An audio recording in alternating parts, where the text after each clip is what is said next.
বন্ধুরা, এই মুহূর্তে অবস্থান করছি একটি সরিষা ক্ষেতের মধ্যে এবং আমার পাশেই দেখতে পাচ্ছেন একটি লম্বা সরিষা ক্ষেত।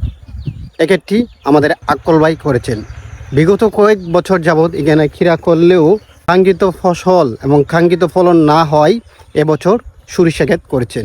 সরিষা ক্ষেতের মধ্যে তুলনামূলকভাবে খরচের সংখ্যাটা খুবই কম। দেখুন কি সুন্দর সরিষা ক্ষেত,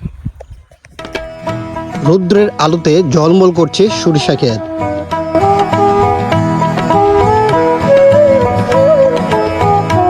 সরিষা ক্ষেতে শুধুই যে ফুলের সৌন্দর্য উপভোগ করছি বিষয়টা কিন্তু তেমন না। মৌমাছির সেই বুনবুন শব্দটিও আমাকে অন্যরকম ভালো লাগাচ্ছে। একটা থেকে আরেকটা এভাবেই মধু সংগ্রহ করছে মৌমাছি। সাধারণত এক ফুল থেকে অন্য ফুল এভাবেই খাঁটি মধু সংগ্রহ করে মৌমাছিরা। শব্দটি শুনুন।